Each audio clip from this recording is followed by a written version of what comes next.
Mas é que eu gosto muito de olhar pro contexto do clube, sabe? Eu acho que a gente fala muito assim, em cima de resultados. O trabalho do treinador não é bom. O trabalho do clube é bom? O trabalho do Clube São Paulo é uma porcaria no começo do ano. Aí é muito fácil descarregar tudo no treinador. E tem outro lado também, né, Guilherme? A gente fica descontando no contexto quando, na verdade, algumas coisas dentro de campo, elas podem ser acertadas independentemente do caos. Então a gente fica só dando desculpa que o contexto é desfavorável. Eu reconheço isso.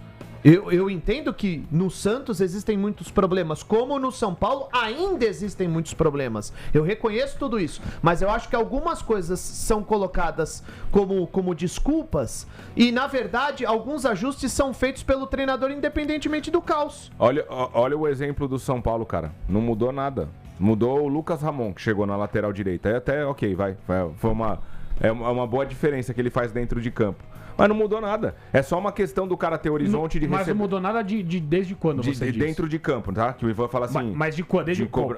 Pra mim mudou. O Danielzinho é um mas, cara gente, que mudou a relação do ano passado. Começaram a jogar do início do ano. Não, dos jogos que o São Paulo tava perdendo no começo do ano, pra Português e tudo mais. Sim. Que era quando tava essa fase maior de críticas ao Crespo, o Ivan fazia parte. E eu entendo assim, cara, que o contexto era muito ruim. Você não ter horizonte, você não ter uma perspectiva de receber o seu salário em dia. Aí você abre o noticiário, é corrupção dentro do clube, é cara que podia estar usando o dinheiro para pagar o seu salário, que tá colocando no próprio bolso, ou que tá sendo acusado de colocar no próprio bolso. Eu trabalharia de saco cheio. É óbvio que eu não ia trabalhar 100% do meu rendimento. Não adianta, cara, não adianta. Todo mundo é ser humano, tem emoção. Então, assim, eu levo muito em consideração o contexto, porque eu acho que tudo canaliza no trabalho do treinador. É fraco. É fácil falar isso.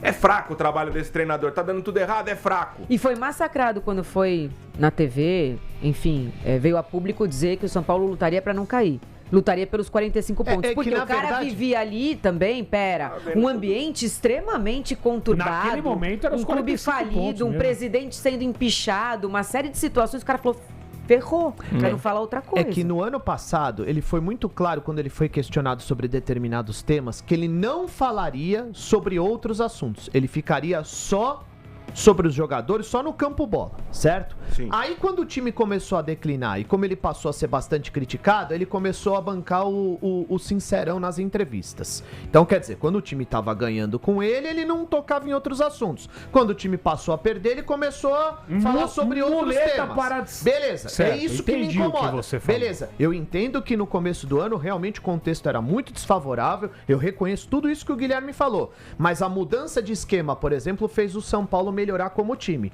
Então, não adianta ficar só botando a culpa na política, nos problemas internos. Por quê? Porque a solução aconteceu diante de uma mudança de esquema. Perfeito. Entendeu? Então, não foi a troca de presidente que fez com que o São Paulo mudasse o seu desenho, saindo do 3-5-2 pro 4-4-2. Então, ali existia um problema tático que foi solucionado pelo treinador. E é isso que eu cobro. Senão a gente vai ficar falando o seguinte, quer dizer que a melhora veio só pela troca de presidente? É claro que a troca de presidente ou a saída do Júlio Casares fez com que o ambiente melhorasse. Eu reconheço isso. O Maciso olhando pra cara dos jogadores dizendo, eu vou pagar tudo que tá atrasado. A chegada do Rafinha. São várias situações aqui que melhoraram o São Paulo. Mas houve também uma mudança feita pelo treinador que promoveu a melhor. Mas eu acho uma mudança comportamental dos jogadores. Quando o Lucas começa a jogar bola, quando o Caleri começa a jogar bola, quando você encaixa Danielzinho, Marcos Antônio, Bobadilha, quando você vê um Sabino voando, quando você traz um Lucas Ramon, não é só esquema tático, é o comportamento deles em campo, a postura muda completamente. E eram os primeiros jogos do ano, é natural você tentar alguma coisa... não tá dando certo. A questão pra mim só é essa, Ivan, é muita impaciência. Ele tá tentando alguma coisa, tá dando errado, beleza, ele mudou, ele mexeu, ele tentou outra alternativa, agora ele tem as duas, ele pode recorrer a uma em algum momento, a outra em outro momento. Ele usa as duas. O que eu acho é só que é muita impaciência. Eu já percebo um movimento de colocar na plataforma de lançamento nas primeiras tentativas que começa a dar errado. O trabalho é fraco. Eu acho que a gente procura justificativas porque a gente se sente pressionado, às vezes ter uma opinião enfática ficar técnico, nas sempre. primeiras coisas que começa a dar errado. Gui, é aí que eu acho que a falta de paciência é nossa também. Por que eu fui mais crítico com ele no começo do ano? Porque o São Paulo que começa a temporada é uma extensão de 25. O começo de 26 é uma extensão. Amigo, você tá vendo que não tá dando certo. Você já tomou totó no primeiro jogo contra o Mirassol. Você precisa mudar. É a mesma coisa que eu falo sobre o Vojvoda, a extensão da temporada passada. O que é o Santos em 26? Exatamente o que foi em 2025 sem o Neymar.